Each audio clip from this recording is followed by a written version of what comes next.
তো এটাকে আরো একভাবে করা যায়, সেটা আমরা এখন আলোচনা করব। যেটা হচ্ছে এই সর্বোচ্চ উচ্চতাটাকে টার্গেট করে, ঠিক আছে? সর্বোচ্চ উচ্চতা বা ম্যাক্সিমাম হাইটকে টার্গেট করে আমরা হচ্ছে বের করতে পারি। ওইটার জন্য আমি একটা ছোটখাটো গ্রাফ রেখেছি, যেটা পরের স্লাইডে আছে। এটা হচ্ছে, খেয়াল করো, আমার খুব প্রিয় জায়গা নিয়ে এখন কথা বলবো, সুতরাং একটু মনোযোগ দাও। তোমাদের ওইটা প্রিয় জায়গা হিসেবে কয়েকদিন পরেই বা তোমরা যারা নতুন শিখতেছো তাদেরও এটা প্রিয় জায়গা হবে। এমন একটা পয়েন্ট নিয়ে আলোচনা করব যেটা দ্বিমাত্রিক গতিতে তোমাকে সবসময় হেল্প করবে, তোমাকে সবসময় হেল্প করবে। সেটা হচ্ছে সর্বোচ্চ উচ্চতা, এই পয়েন্টটা, ঠিক আছে? খেয়াল করো যে আমরা যখন একটা বস্তুকে এভাবে নিক্ষেপ করি একটা নির্দিষ্ট অ্যাঙ্গেলে, ঠিক আছে, তখন বারবারই আমরা বলেছি যে বস্তুটার উপর দুইটা বেগে দুইটা উপাংশ কাজ করে, ঠিক আছে? তাই তো? আশা করি তোমাদের এগুলো সব এখন মুখস্থ হয়ে যাওয়ার কথা। ইউএক্স, ইউওয়াই। এখন এই ইউএক্স এর কাজটা কি আসলে? ইউএক্স এর কাজটা কি এটা তোমাদের বুঝতে হবে। ইউএক্স এর কাজ হচ্ছে বস্তুটাকে এই যে এক্স অ্যাক্সিস বরাবর নিয়ে আসা, ঠিক আছে? এই যে সে যে এই এ পয়েন্ট থেকে সে যে এই যে বি পয়েন্টে আসলো, এটা আসছে আসলে এই যে ইউএক্স বা আনুভূমিক বেগের কারণে, তাই না? আর যে ইউআই, এই যে ইউআইটা আছে, ইউআই এর কাজ হচ্ছে বস্তুটাকে উপরের দিকে নিয়ে যাওয়া। বস্তুটাকে কি করা? উপরের দিকে নিয়ে যাওয়া। এই যে সে উপরের দিকে এই যে উচ্চতায় উঠলো, এটা আসলে উঠছে ইউআই এর কারণে। বুঝতে পারছো?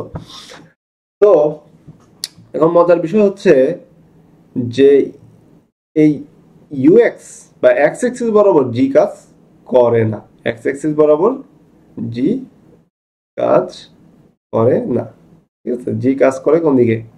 ওয়াই অ্যাক্সিস বরাবর। জি কিন্তু এক্স অ্যাক্সিস বরাবর মোটেই কাজ করে না, ঠিক আছে? এটা তোমরা খুব ভালো করেই জানো। আর যেহেতু জি এক্স অ্যাক্সিস বরাবর কাজ করে না, সেই কারণে ইউএক্স কে জি আসলে কোনো ডিস্টার্বই করতে পারে না। ইউএক্স যা আছে তাই থাকে, তাই না? তোমরা যেমন সমীকরণে পড়েছো যে ভি সমান ইউ প্লাস মাইনাস জি টি। তো আমরা যখন ভিএক্স নিই, হ্যাঁ, এক্স অ্যাক্সিস বরাবর বেগটা যে ভিএক্সটা যখন ভিএক্স নিই, তখন আমাদেরকে নিতে হয় এক্স অ্যাক্সিস বরাবর আদিবেগ ইউএক্স, তাই তো? আর তখন কি জি কাজ করে? জি কাজ করে না। তখন আমরা জি কে কি করে দিই? এভাবে বাদ দিয়ে দিই, যে জি বাদ, তাই তো? এখন যদি জিটা বাদ চলে যায়, তাহলে কি থাকতেছে? ভিএক্স সমান হচ্ছে ইউএক্স, ভিএক্স সমান হচ্ছে ইউএক্স। অর্থাৎ ইউএক্স এর মান যা, ভিএক্স এর মান তাই। ইউএক্স এর মান যা, সব জায়গায় ভিএক্স এর মান তাই। তার মানে হচ্ছে সব জায়গায় ইউএক্স ভিএক্স সমান, অর্থাৎ আনুভূমিক বেগ সব জায়গায় সমান। এই জিনিসটাই এই যে এই চিত্রে বোঝানো হয়েছে, যে এটা যদি ইউএক্স হয় তাহলে এগুলো সব ইউএক্স, সব ইউএক্স, সব ইউএক্স, কোথাও পার্থক্য নাই। কারণ ইউএক্স মানে হচ্ছে ভিএক্স, ইউএক্স মানে হচ্ছে ভিএক্স। দেখো এই যে তীর চিহ্নের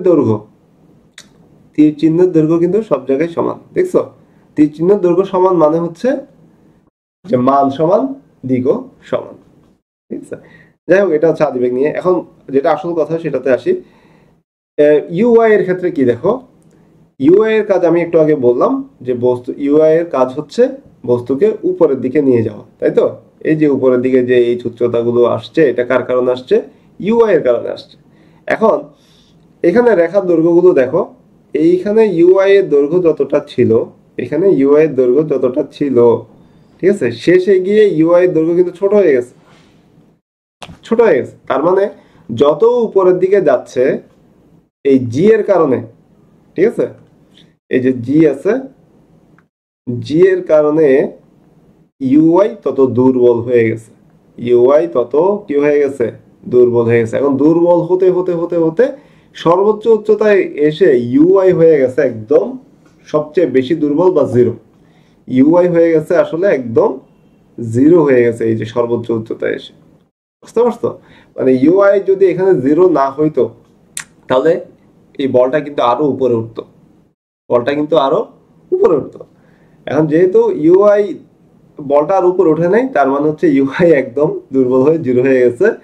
এখন ইউআই যদি এখানে 0 হয় তাহলে আমাদের লাভটা কি? আমাদের লাভটা হচ্ছে আমরা যখন সমীকরণ ইউজ করব, এই যে আমাদের যে বিখ্যাত সমীকরণ আছে ভি সমান ইউ প্লাস মাইনাস জিটি, ঠিক আছে? তখন আমি যদি ইউআই নিয়ে কাজ করি তাহলে এখানে লিখতে হবে ভিওয়াই, ঠিক আছে? ঠিক আছে, আর তখন আমরা জি কে কাজ করাতে পারবো। মানে আমরা তো এটাই করছি না যে আমি যদি ভিওয়াই নিই তাহলে ইউআই নিতে হবে। অর্থাৎ জিনিসটা একটু খেয়াল করো, এখানে কি বলতে চাচ্ছি সেটা হচ্ছে আমি যদি বেগ হিসেবে এই ভি কে নিই তাহলে, আর আদি বেগ হিসেবে যদি আমি এই ইউ কে নিই, আর আমরা যদি এই সমীকরণটা লিখি, ঠিক আছে, এই সমীকরণটা যদি আমরা লিখি তাহলে এইখানে যে টাইমটা আছে টাইম টি, এটা কোন সময়টা হবে? সেটা হচ্ছে এই যে আদি বেগ থেকে এই শেষ বেগ ভি পর্যন্ত সময়। এখন আমরা তো আসলে যখন দ্বিমাত্রিক করি তখন কি বলেছি যে আমরা একটা নির্দিষ্ট এক্সিস নিয়ে কাজ করি, তাই না? এই যে সবসময় দুইটা এক্সিসে, হয় এক্স এক্সিস নয় ওয়াই এক্সিস। এখন আমি যদি ওয়াই এক্সিস নিয়ে কাজ করি তাহলে আমাকে আসলে ভি লিখলে হবে না, লিখতে হবে ভি ওয়াই, যেটা আমরা এতদিন করে আসছি, তাই না? এতক্ষণ করে আসছি যে ভি ওয়াই। আর ইউ নিলে হবে না, ইউতে অ্যাঙ্গেলে কাজ করতেছে, নিতে হবে ইউ ওয়াই। এখন সর্বোচ্চ উচ্চতায় গিয়ে এই ওয়াই বরাবর যে বেগ ভি ওয়াই আমরা বলছি যে সেটা 0 হয়ে যায়। এটা আসলে ইউআই দিয়ে লিখছিলাম, এটা বলতে পারো যে ভিওয়াই, মানে বেগের ওয়াই উপাংশ, বেগের ওয়াই বরাবর যেই বেগ সেটা 0 হয়ে যায়। ওয়াই বরাবর বেগটা 0 হওয়ার কারণেই সে আর ওয়াই বরাবর উঠে না, ওয়াই এক্সিস বরাবর উঠে না, এটাই আমি বুঝাতে চাইছিলাম। তাহলে এখানে গেলে আমার ওয়াই বরাবর বেগ যেটা ভি ওয়াই সেটা 0 হয়ে গেল, তখন আমি এই ভি ওয়াই এর জায়গায় লিখতে পারবো 0, কারণ ওয়াই এক্সিস বরাবর তার কোনো বেগই নেই, তার যেই বেগটা আছে সেটা হচ্ছে ভি এক্স। এক্স এক্সিস বরাবর বেগ কখনো 0 হয় না, বরঞ্চ এক্স এক্সিস বরাবর বেগ সবসময় একই থাকে, কারণ এক্স এক্সিস বরাবর জি কাজ করে না। এই যে এক্স এক্সিস বরাবর জি কাজ করে না, ওইটা এখানে বোঝানো হয়েছে, ঠিক আছে? সব জায়গায় এক্স এক্সিস বরাবর সব জায়গায় বেগ কাজ করে, জি যেহেতু ডিস্টার্ব করে না সুতরাং সমস্যা হয় না। তাহলে এরপরে ইউ ওয়াই আদি বেগ, ভি ওয়াই তো এখানে 0, ইউ ওয়াই হচ্ছে ইউ সাইন থিতা, তাই না? ইউ ওয়াই হচ্ছে ইউ সাইন থিতা মাইনাস জি টি। তাহলে তোমাকে ইউ দিয়ে দিবে, সাইন থিতা থিতার মান দিয়ে দিবে, জি দিয়ে দিবে, টি দিয়ে দিবে, তুমি এখান থেকে টি বের করতে বলবে, তুমি এখান থেকে টিটা আস্তে করে বের করে নিবে, ঠিক আছে? এটা হচ্ছে আমরা যদি এভাবে লিখি u sine theta divide by g. আশা করি তোমরা এটা পারবা, এটা কোনো সমস্যা না। তাহলে এভাবে হচ্ছে আমরা এই যে সর্বোচ্চ উচ্চতায় যে পয়েন্টটা আছে, ঠিক আছে, সর্বোচ্চ উচ্চতার পয়েন্টটাকে টার্গেট করে হচ্ছে ম্যাথগুলো করে ফেলতে পারবো আর কি। সর্বোচ্চ উচ্চতায় সবসময় চেষ্টা করবা এই সর্বোচ্চ উচ্চতার এই পয়েন্টটাকে কাজে লাগানো, ঠিক আছে? এটা আমার খুব প্রিয় জায়গা, সবসময় এখানে ইকুয়েশনটা চেষ্টা করবা এইখানে অ্যাপ্লাই করার জন্য। তাহলে যেটা হবে এখানে ভি ওয়াই তো 0, তাহলে একটা মান যদি তোমার সমীকরণে 0 হয়ে যায় তাহলে তোমার জন্য তো ইজি, তাই না? তাহলে আশা করি যে কোনো ম্যাথ তোমরা, এর আগের ম্যাথটা যেটা আমরা করলাম যে এখানে আমরা বেশ কয়েকভাবে করার চেষ্টা করছি, তাই না? হ্যাঁ, করার চেষ্টা করছিলাম। তো আমরা কিন্তু তখন আসলে এইটা নিয়ে কাজ করি নাই, ঠিক আছে? আমরা এই যে বি পয়েন্ট নিয়ে কাজ করছি, এটা নিয়ে কাজ করি নাই। তো তোমরা চাইলে এটা নিয়ে কাজ করেও এই যে টাইমটা যেটা এর আগে বের করছিলাম সেটা বের করতে পারতাম। তখন যেটা আসতো পর্যায়কালটা আসতো না, এ থেকে সর্বোচ্চ উচ্চতায় উঠতে সময় টিটা বের হইতো, তুমি ওই টিকে 2 দিয়ে গুণ করলেই কি হয়ে যেত, পর্যায়কালটা বের হয়ে যেত আর কি, ঠিক আছে? বা টি এর সাথে আরেকটা টি যোগ করলেও কি হয়ে যাবে, পর্যায়কাল বের হয়ে যেত। আশা করি বুঝতে পারছো যে ম্যাথ আসলে অনেকভাবে করা যায়, তো ডিপেন্ড করতেছে তুমি সমীকরণগুলো কিভাবে বুঝতেছো সেটা, আর হচ্ছে ক্লাস ম্যাথগুলো ঠিক মতো দিচ্ছ কিনা, ঠিক আছে? আশা করি বুঝতে পেরেছো।